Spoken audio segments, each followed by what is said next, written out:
Hola a todos, sean bienvenidos a esta su nueva clase del curso de Cálculo 3 y en esta clase vamos a empezar con un tema nuevo que es el tema de las funciones vectoriales. Permítanme recordarles algo que hicimos en una clase antes, una clase anterior. Ya, nosotros básicamente pudimos construir una línea recta en tres dimensiones a través de vectores, ¿no? Esto es algo que hicimos en una de las clases anteriores, en la que, por ejemplo, a partir dado un sistema de referencia en particular, yo construía un vector que este es el vector R0, digamos, ahí le cambié de color, no era lo que quería hacer, es el vector R0.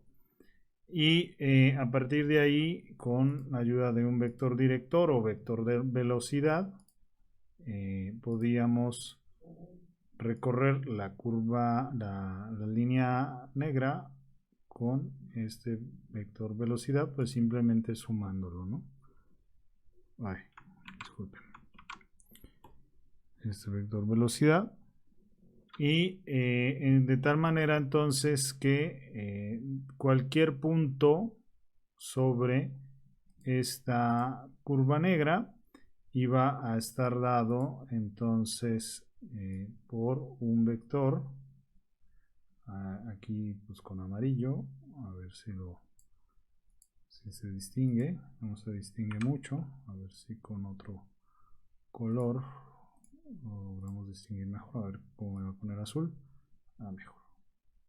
Entonces cualquier punto de de esta línea recta iba a estar dado ¿por qué? Pues por simplemente ese R0 más un parámetro externo que usualmente la llamamos T, es un escalar T veces B para que pues ese T veces B haga que este vector sea tan grande como se necesite en esta dirección o en la dirección contraria y así podemos recorrer la curva.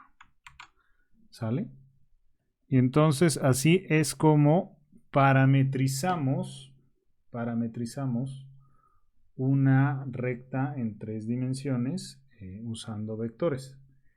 Esto fue ya un ejemplo de lo que es una función vectorial de un parámetro, ¿no? ¿Por qué?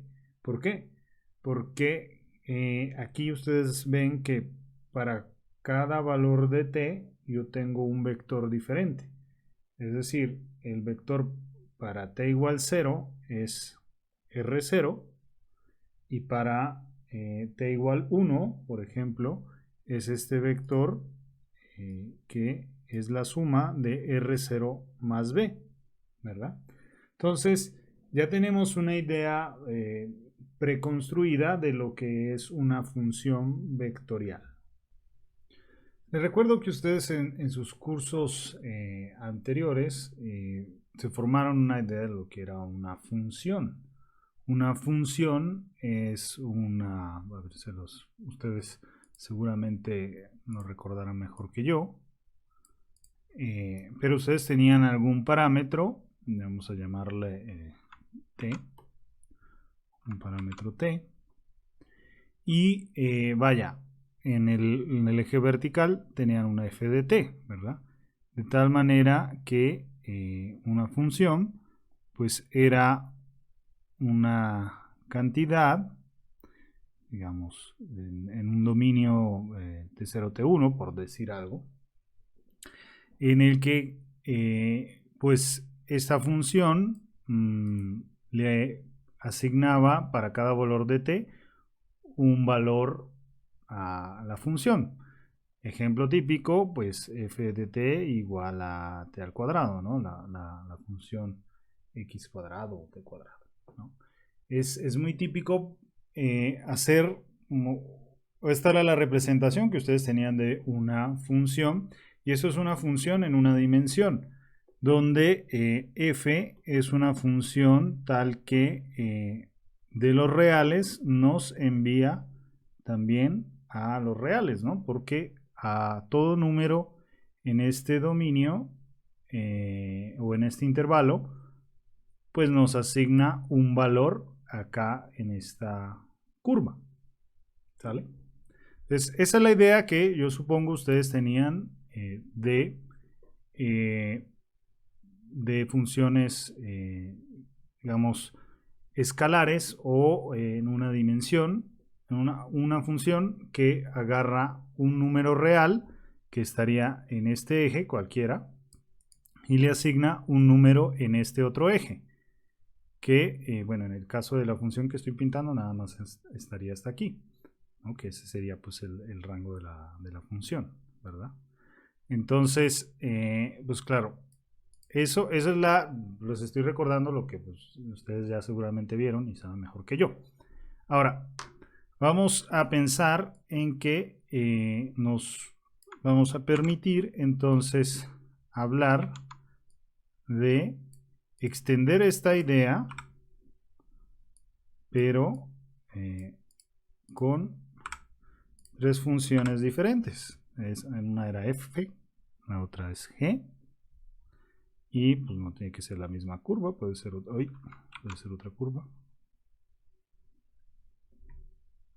Y finalmente otra h.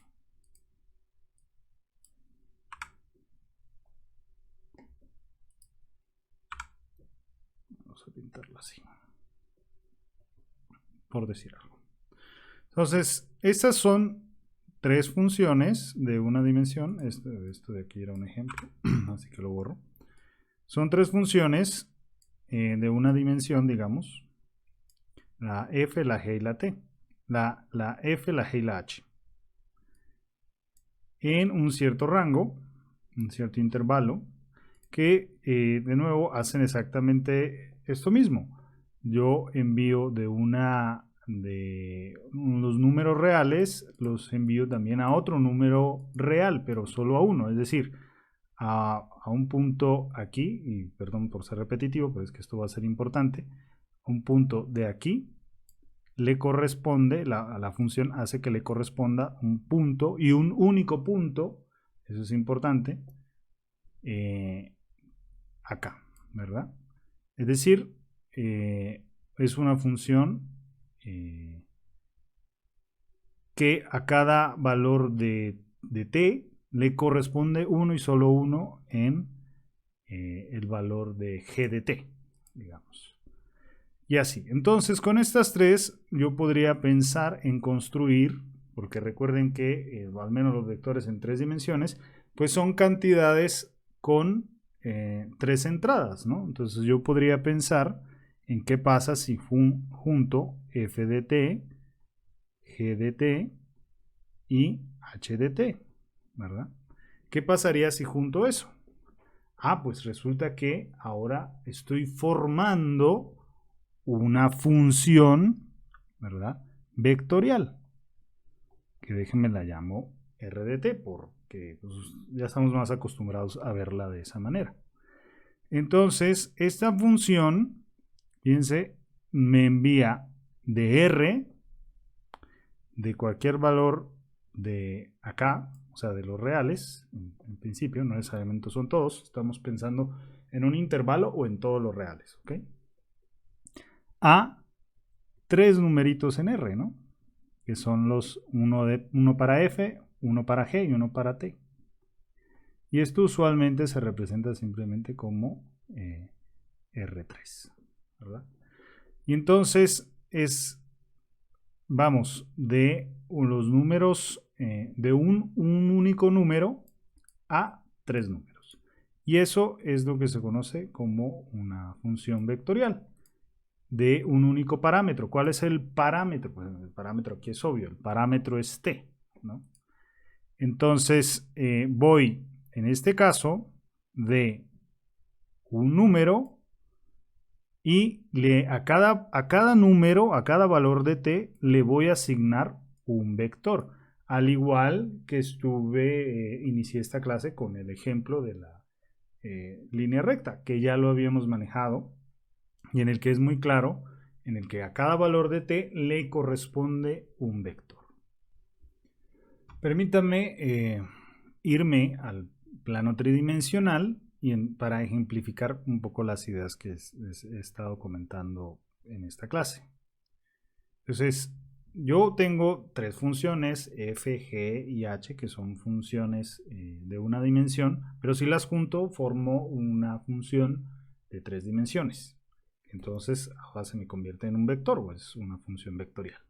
Entonces yo tengo mi r de t, que pues así le escribo, es una función que dijimos f de t, g de t y h de t.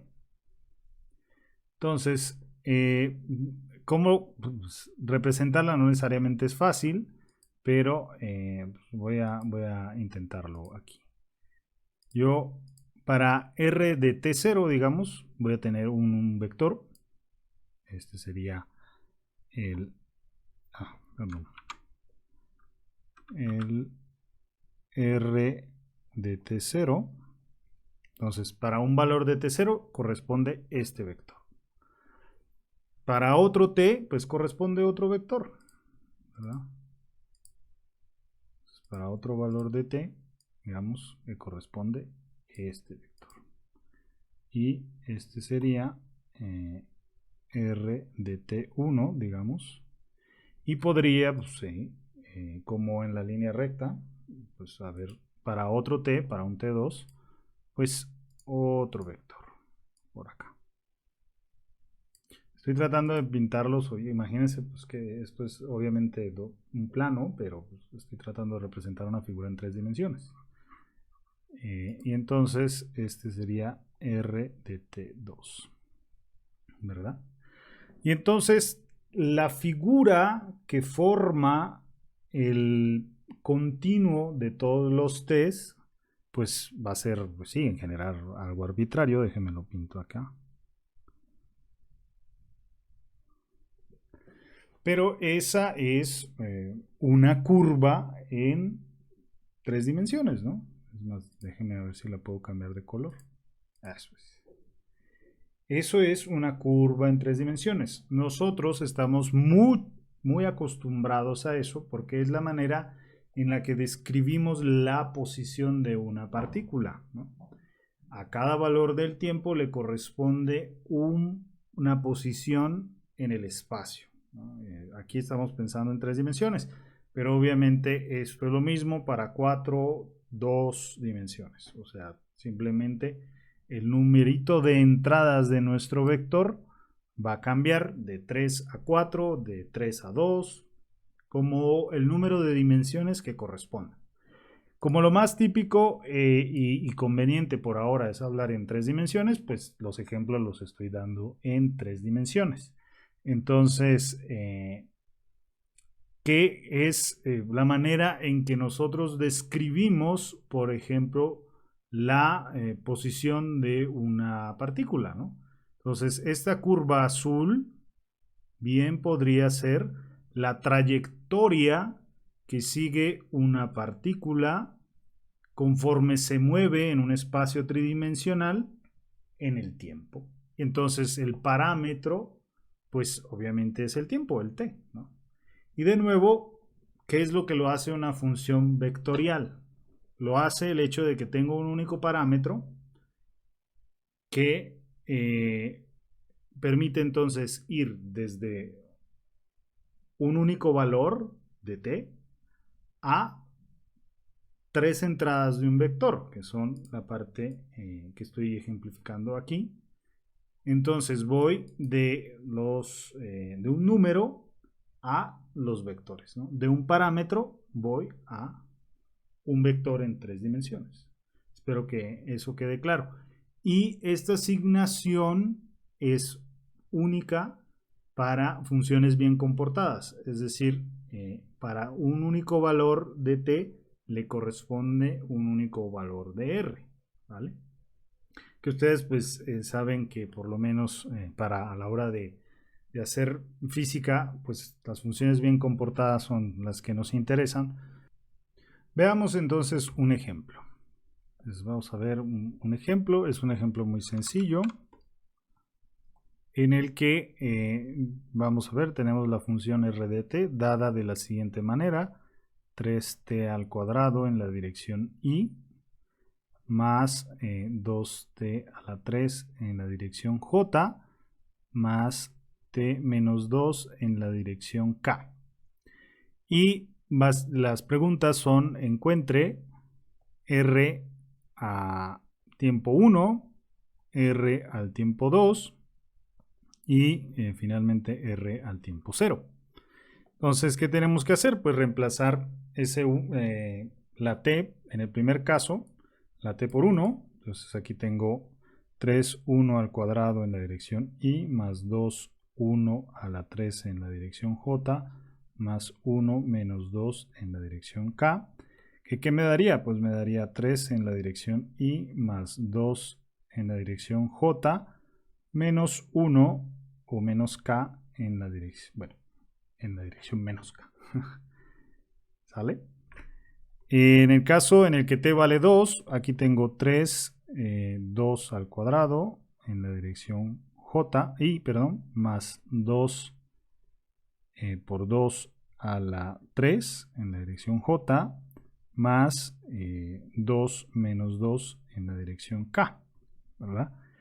Y por supuesto 2 al cuadrado es 4, 4 por 3 es 12, 12j más, esto sería 2 a la 4 que es 16,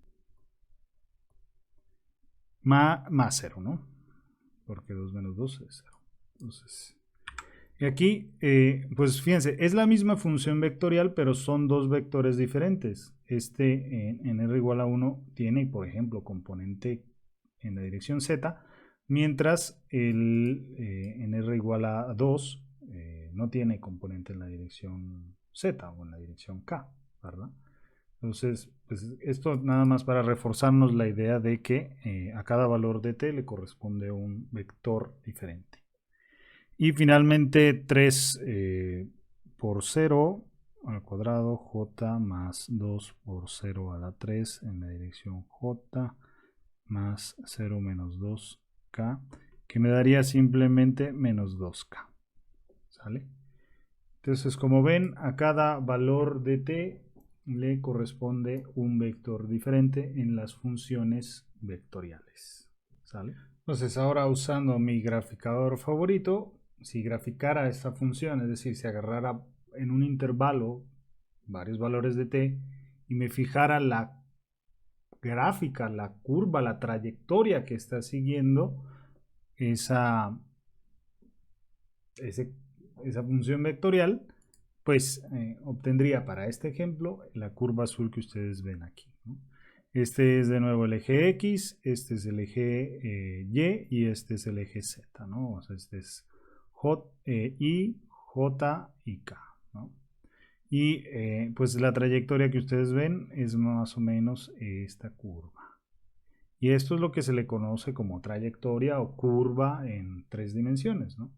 Ustedes se pueden imaginar que para cada valor de t, pues tengo un vector diferente que va saliendo desde el origen y apuntando a todos estos puntos, ¿sale? Después, como para que nos hagamos una idea de cómo que las curvas en 3 dimensiones pues se pueden definir a través de funciones vectoriales de un único parámetro, ¿no? Que es lo más típico que hacemos para definir una trayectoria en el espacio, al menos en física, y así construir a partir de esa trayectoria velocidades, aceleraciones, etcétera, etcétera. Es decir, es muy útil. En particular, lo que sigue, vamos a tratar de construir lo que es, por ejemplo, el recorrido o la distancia que se recorre sobre esta curva. En lo que sigue, lo que voy a tratar de hacer es, dada una curva parametrizada. ¿Qué quiere decir parametrizada? Quiere decir escrita de esta manera, ¿no? Parametrizada quiere decir que tengo un único parámetro t y tengo estas, o conozco estas 3 funciones en 3 dimensiones, obviamente. Estoy pensando aquí en 3 dimensiones, pero ustedes lo pueden generalizar a más dimensiones o a menos dimensiones. Entonces, esto es lo que se conoce como una curva en 3 dimensiones parametrizada o una trayectoria parametrizada, donde, insisto, hay un único parámetro t o lambda, como sea, y conozco estas 3 funciones f, g y h. ¿Vale? Entonces, dada una curva parametrizada, como esta, entonces, ¿cuál ha sido, por ejemplo, el recorrido de la partícula? Es decir, no las posiciones inicial y final, sino cuánta distancia se ha recorrido al caminar por esa curva azul, ¿no? Es lo que, la pregunta que, por ejemplo, nos vamos a resolver en este momento, ¿no? Entonces, permítame, lo voy a hacer aquí en 2 dimensiones, pero o sea, es pensando en 3. Ah, caray.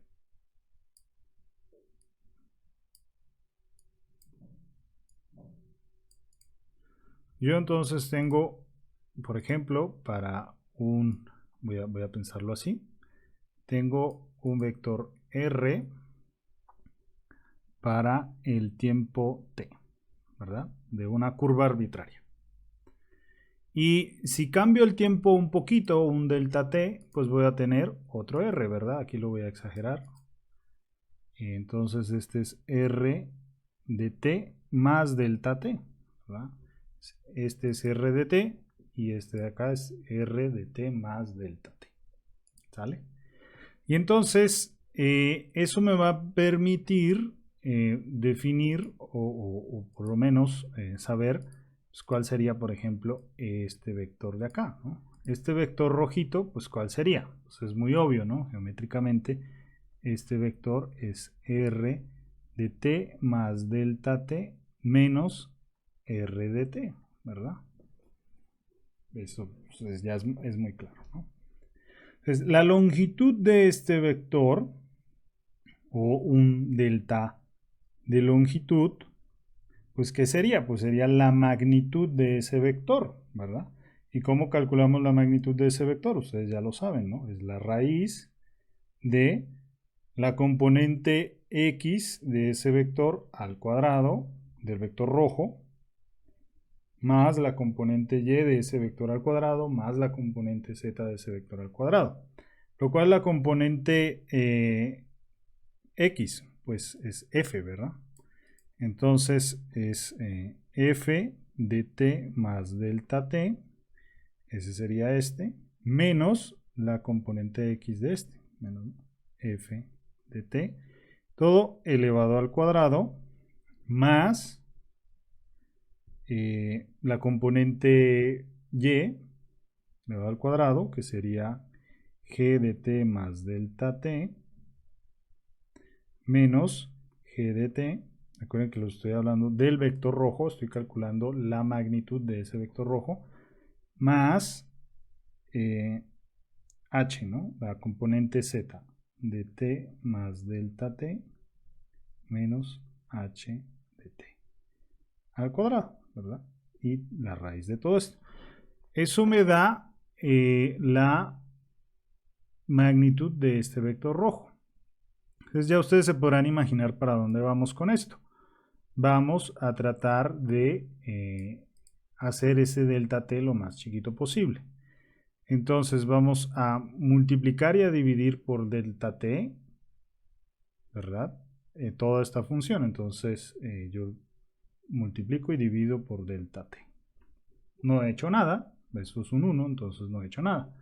Pero ahora el delta t del denominador lo voy a introducir dentro de la raíz. Entonces se lo introduzco dentro de la raíz. ¿Qué me va a dar? Me va a dar exactamente esto mismo, ¿verdad? A ver si lo logro. Ay, no lo copié bien. Me va a dar todo esto. Está perfecto.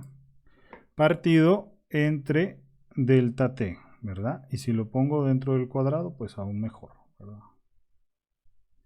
Esto entre delta t, esto entre delta t, y lo he puesto todo dentro del cuadrado. Entonces fíjense que este delta t al cuadrado cuando toma la raíz, pues me da este delta t en el denominador.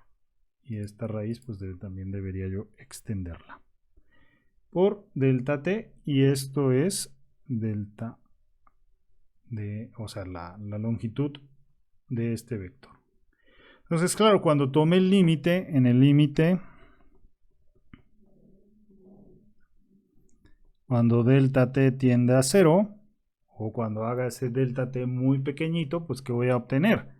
Pues ustedes ya se saben esta definición. Tendría yo el límite cuando delta t tiende a 0 de, por ejemplo, de f de t más delta t menos f de t partido entre delta t, que ¿qué me da? Pues me da la derivada, ¿verdad? La derivada de f de t, así de simple, ¿no? Entonces, claro, esto se me convierte en una sección muy pequeñita de longitud, de trayectoria, y esto de acá se me convierte en la raíz de la derivada de f de t al cuadrado más la derivada de g de t al cuadrado más la derivada de h de t al cuadrado por dt, ¿verdad? Y si integro a ambos lados, pues lo que voy a obtener es simplemente la integral entre un t0 y un t1, o un ti, más bien un ti y un tf, un ti inicial y un tf de final de esta cosa.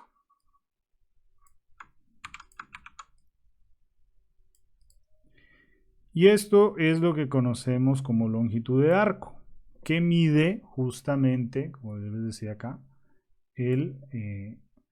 la distancia recorrida, no la distancia como el punto final menos el punto inicial, no. Es la distancia o el camino, cuánto he recorrido al moverme sobre la curva, ¿no? La distancia total, que llamamos longitud de arco, de cuando yo voy de, digamos, este punto TI a este punto TF, ¿no? Y así es como yo la puedo calcular. Y esto es pues otra función del parámetro, bueno, en este caso de nada más de TI y TF, ¿no? Pero así, cuando yo tengo una curva parametrizada, yo puedo calcular cuánta distancia hay al recorrer entre dos puntos sobre la curva TI y TF, utilizando esta fórmula que acabamos de derivar aquí. Y antes de ver un ejemplo para utilizar esta longitud de arco, conviene que les defina qué entendemos, por ejemplo, por una curva suave. Una curva suave o una trayectoria suave es aquella cuyas derivadas son continuas en el intervalo en el que estamos analizando. Es decir, al igual que ustedes en una dimensión, una curva suave la definían igual, de la manera en que la derivada era continua y o sea, la derivada era continua en el intervalo de interés. También en 3 dimensiones, nada más vamos a exigir que las 3 funciones f de g y de h en el intervalo de interés, que por ejemplo en este caso es dti a tf, podría ser toda la recta real, o sea, eso no importa, es en el intervalo de interés, pues es suave si sus derivadas son continuas en ese intervalo, ¿sale?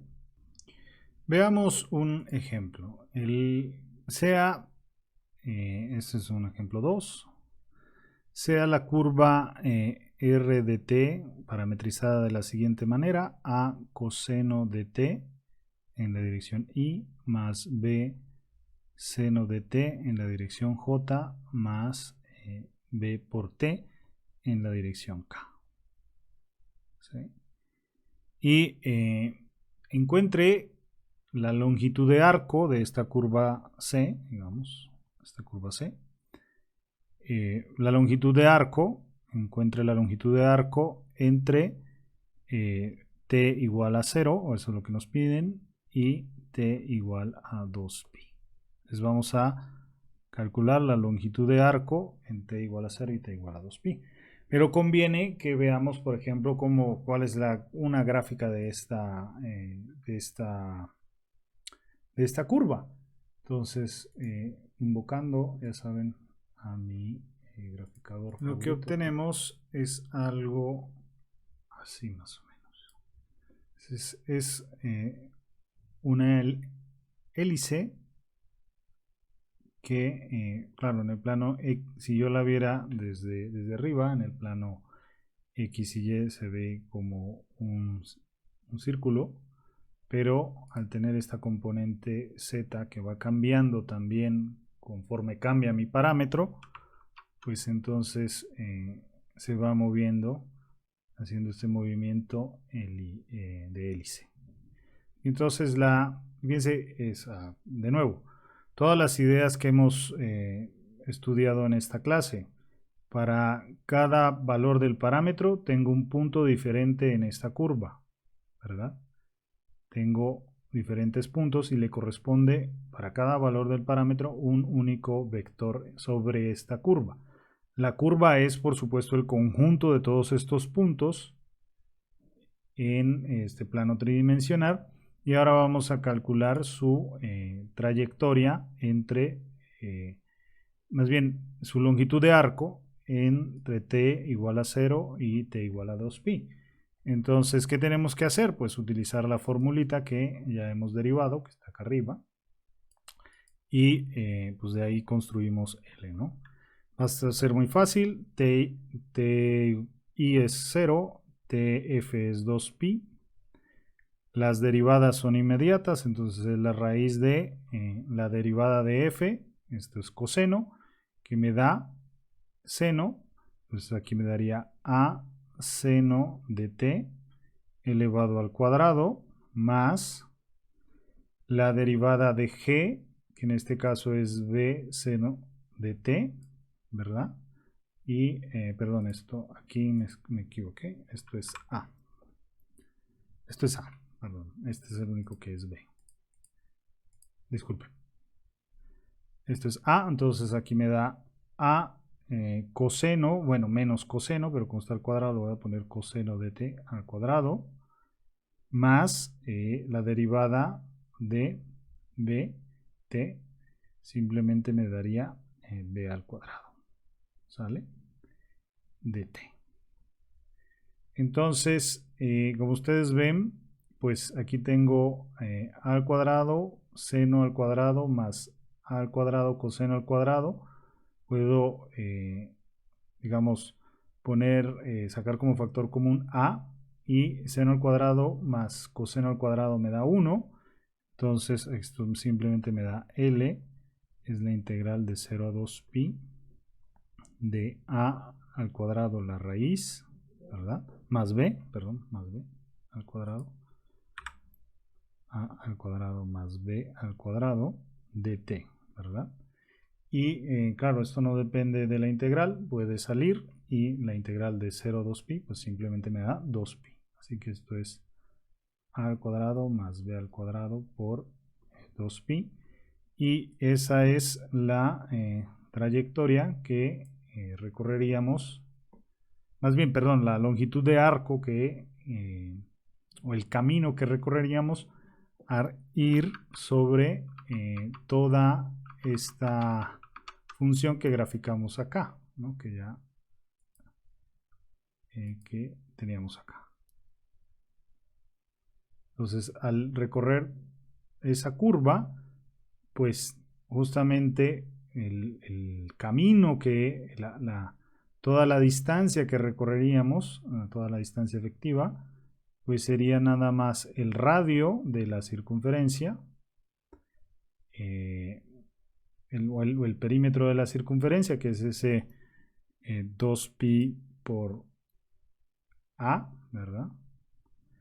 más esta contribución en la dirección Z que tenemos acá, ¿no? Algo así como más o menos lo podríamos interpretar, pero bueno, lo importante es que entendamos la formulita. Entonces, ya hemos definido o tenemos una idea ya mucho más clara de lo que es una función vectorial, en particular para 3 dimensiones. Y entonces, como al igual que se hacía en funciones en una dimensión, o ustedes han hecho en funciones en una dimensión múltiples veces, pues conviene definir la idea de continuidad y de límite primero, ¿no? Entonces, vamos a definir, esto es una definición, si una función R de t igual a, como lo estamos escribiendo, f de t en la dirección y más g de t en la dirección j más h de t en la dirección k. Entonces decimos el límite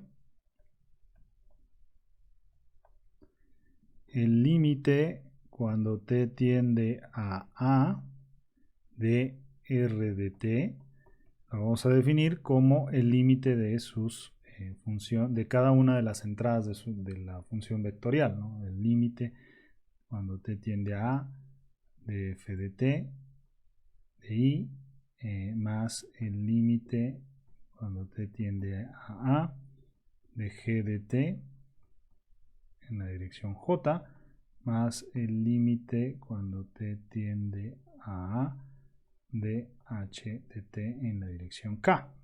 ¿Sale? Entonces esta es la definición.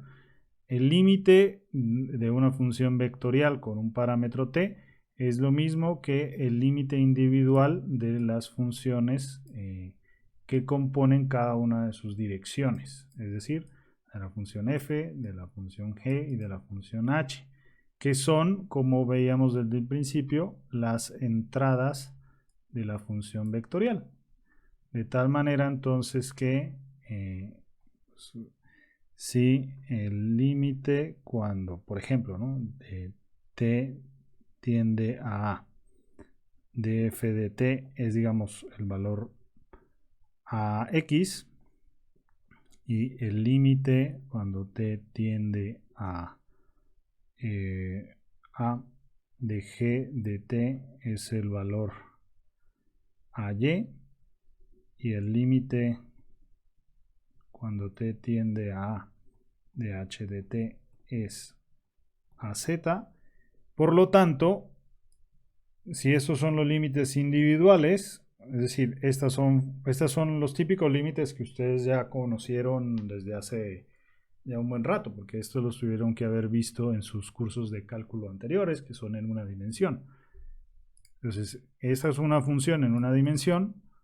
Este límite es muy claro, este límite pues, es lo mismo. Entonces nada más estamos extendiendo a través de esta definición lo que sería el límite de esta función vectorial. Entonces el límite de esta función vectorial, de acuerdo con nuestra definición, pues sería este límite, entonces sería ax en la dirección y más ay en la dirección j más az en la dirección k. Que es algo más o menos obvio, pero es importante puntualizarlo. Entonces, gráficamente, ¿qué quiere decir este límite? Yo tengo una curva C, que es esta que está acá, parametrizada de alguna manera, eso es ese R de t. Entonces, este R de t me da algún punto sobre esta curva, ¿verdad? El límite de esta función cuando t tiende a es el vector a, es decir, un vector particular cuando el parámetro t tiende a, que gráficamente es lo que estamos viendo acá. Cuando yo me estoy moviendo por esta curva y t tiende a al valor a, esto tiende al vector a, ¿okay? Que quizás puede ser un un poco confuso, pero no tanto porque mañosamente lo estamos tratando de escribir así. T tiende, o sea, el parámetro T tiende a un valor A, que es un escalar, es un número, no es un vector, pero la función en ese límite, ¿a dónde va? Va al vector A. Al vector A, o sea, son tres componentes, a X, a Y, a Z. ¿Que cómo las obtengo? Bueno, pues las obtengo simplemente a través de los límites individuales de cada una de las funciones. Retornando a uno de los ejemplos que veíamos aquí, por ejemplo, si tratáramos de averiguar cuál es el límite de esta función cuando t tiende a 1, ¿verdad? Pues sería inmediato. Fíjense, cuando t tiende a 1, pues es este vector. Cuando t tiende a 2, es este vector, ese es el límite. Y cuando t tiende a 0, este sería el límite, ¿verdad? Porque pues es exactamente como ustedes obtendrían los límites de estas funciones. ¿Correcto? Y si hablamos de límite, entonces podemos hablar de continuidad, ¿verdad? En estas curvas que hemos estado graficando, esta o esta, es muy claro la continuidad, ¿no? En un cierto punto. Pero entonces, al igual que lo hicimos en una dimensión, una función vectorial es continua en un punto A, ¿sí? Claramente el límite cuando t tiende a de R de A, R de t, es R en A, ¿verdad? Es exactamente la misma definición, esta es la definición de una función vectorial es continua en A, ¿verdad? Si se cumple esto. Es decir, que el límite coincide con la función evaluada en el punto t igual a A, que es el ejemplito que pues les estaba yo poniendo aquí, que ya se me perdió, aquí. Esta función, por ejemplo, es continua, podemos decir es continua en 1, en 2 y en 0, ¿no? Porque los límites coinciden exactamente con la función evaluada en ese punto. Y de nuevo, también podemos hablar de una continuidad en un intervalo, ¿verdad? Como estas funciones, o de discontinuidades que sí podríamos tener. Quizás recurriendo al ejemplo que yo sí puedo modificar aquí, permítanme, borro esta curva y supongamos que no tenemos esa curva sino otra curva que hace esto. Entonces esto es una curva que sí podría existir, y esto lo voy a ejemplificar así, que sí, las funciones existen para el parámetro t, pero fíjense que para un t en particular, para un parámetro en particular, la función no es igual a la medida en que yo me acerco a el valor de esa función en este t en particular, ¿no? Porque aquí tendría un vector que apunta aquí.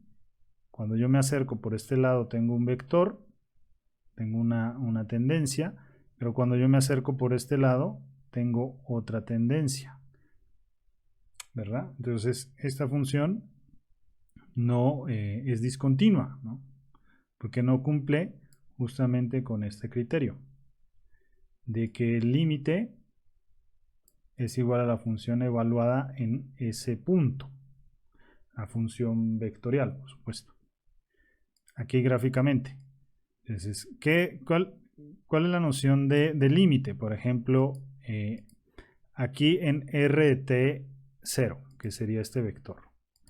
Entonces sería, yo necesito que el vector con el que estoy evaluando el límite, cuando yo me voy acercando, me voy acercando, me voy acercando, eso es la idea del límite, cuando, cuando estoy tomando el límite, me voy acercando a un cierto valor, o incluso divergiendo, pero es continua cuando justamente ese valor al que yo me acerco en el límite coincide con el valor del vector a t0, que es el vector rojo, ¿no? Entonces aquí es muy claro que la función azul es continua. Pero aquí ya no es tan claro, ¿verdad? Porque como ustedes ven, cuando yo me trato de acercar aquí a este punto, digamos,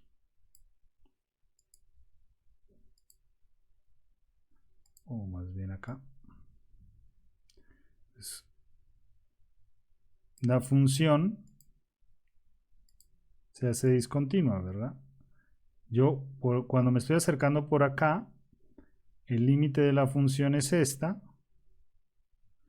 pero cuando me acerco por acá, por arriba, el límite de la función no coincide con el límite de la... perdón, no coincide con la función evaluada en ese punto. Entonces, en este caso, pues no se cumple esta definición y decimos que la función r de t es discontinua. Igual que en una dimensión, solo que pues ahorita son vectores, ¿sale? Y si ya estamos hablando de límites, pues podemos hablar de derivadas. Entonces también definimos, obviamente ahorita podemos ir muy rápido porque ustedes ya conocen todo lo de límites, derivadas, integrales del cálculo en una dimensión.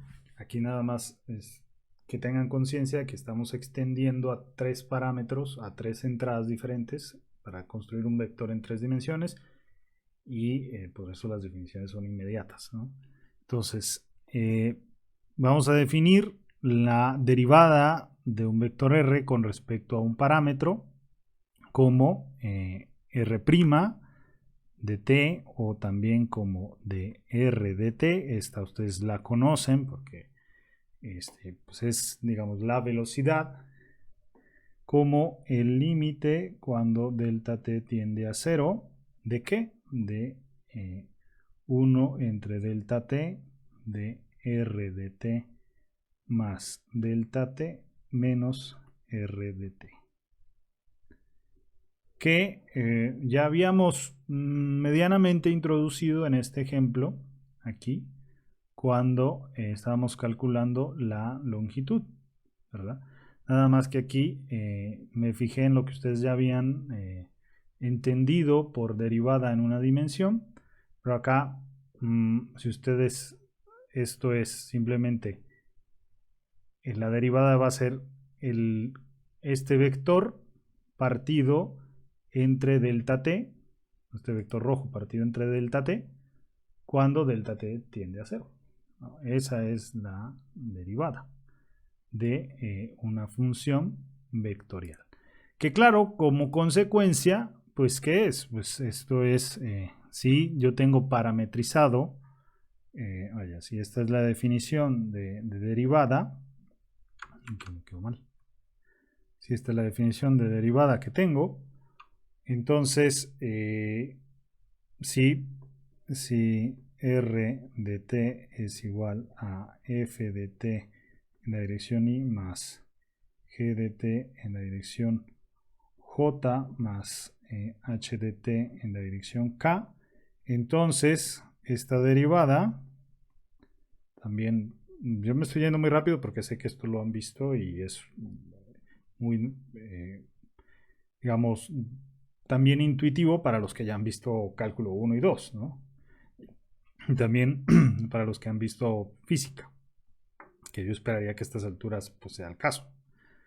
Entonces, pues esto es simplemente la derivada de f con respecto a t, la dirección y, más de g con respecto a t en la dirección j, más de h de t en la dirección k. Y así tenemos nuestra derivada de una función vectorial. hagamos un ejemplo, ¿no? Este sería un tercer ejemplo. Si r de t es igual a el logaritmo de t en la dirección y más e a la menos 3t en la dirección j más t al cuadrado en la dirección k, ¿cuál sería r' de t y cuál sería r2' de t, o lo que sería lo mismo la segunda derivada? Entonces la primera derivada es muy fácil, es 1 entre t. Entonces, de nuevo, simplemente es la derivada de cada uno de estos términos, de cada una de las entradas del vector. La dirección y menos 3 a la menos 3t en la dirección j más 2t en la dirección k. ¿Sale? Y la segunda derivada es volver a derivar esta. Igual que hacíamos en una dimensión, es la derivada de la derivada. Y entonces aquí me daría menos 1 entre t al cuadrado en la dirección y. Aquí me daría más 9 e a la menos 3t en la dirección j, y aquí tendría un 2k. Y así simplemente obtendríamos las derivadas y pues es muy directo.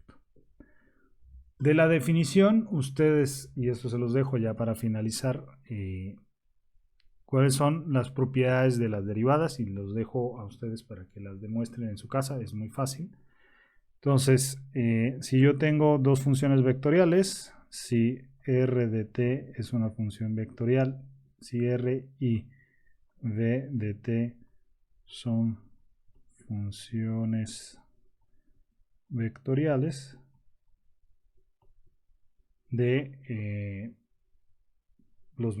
mismo parámetro t, entonces la derivada con respecto a t de r de t más b de t también se puede calcular como la derivada de t más la derivada de b de t. Es decir, la derivada pues, es una función lineal, entonces la derivada de la suma es la suma de las derivadas. Ese es el primer punto que ustedes pueden demostrar muy fácilmente. La derivada con respecto a t de una constante c por r de t me daría simplemente c por la derivada de r con respecto a t. También muy fácil de demostrar. Aquí viene partes, esta es la 2, perdón, divertidas, esta es la 3. La derivada con respecto a t de un producto punto de r de t, punto v de t. Y entonces, esta sí es una que les tomará un poquito más de tiempo de demostrar, pero es divertido.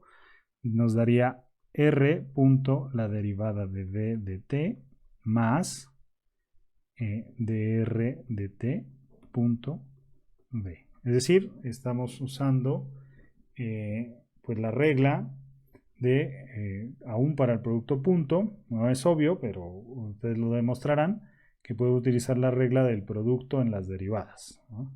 Como si estos fueran números escalares o funciones escalares de una dimensión, pero tengan en cuenta que son vectores, ¿no? Entonces, la derivada también me da un vector, punto r, y lo mismo acá. Entonces, la derivada de un producto punto la puedo calcular de esta manera. Es algo que les pido, por favor, lo demuestren. Y finalmente, otra que es por supuesto con respecto al producto cruz. Es la derivada con respecto a t de r de t cruz b de t, que me daría, también puedo usar la misma regla de el producto de derivadas. Entonces, este me daría r cruz de v de t más de r de t cruz b. ¿Sale? Aquí nada más les recuerdo que el producto punto es conmutativo, mientras el producto cruz o producto vectorial no es conmutativo. Es algo que tienen que tener en cuenta. Bueno, y con esto termino esta clase, dejándoles esto a ustedes para que lo demuestren y muevan un poco la mano al respecto. Lo más importante que hicimos en esta clase es, por supuesto, introducir la idea de función vectorial. Ya es algo que habíamos estado manejando a través de, digamos, representar una línea recta a través de vectores. Ya era algo que conocíamos. De ahí ya sabemos cómo calcular la longitud de arco en 3 dimensiones. Extendimos la idea de función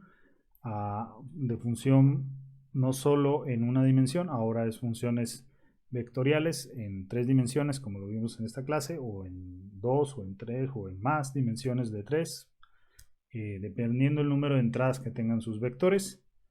Y introducimos la idea de límite. De ahí nos seguimos a la idea de continuidad de una función vectorial y en fin, terminamos con la idea de derivada, que como ven es simplemente continuaciones de lo que ustedes ya han visto en una dimensión, así que no creo que sea un desafío muy grande. Lo único que tienen es que acostumbrarse a la parte de los vectores. Es decir, que siempre estamos hablando de cantidades que tienen 3 entradas, bueno, en 3 dimensiones, o en entradas dependiendo de las dimensiones de los vectores. Y bueno, de nuevo les encargo a ustedes para que se entrenen demostrar estas propiedades de la derivada. Nos vemos en la siguiente, chicos.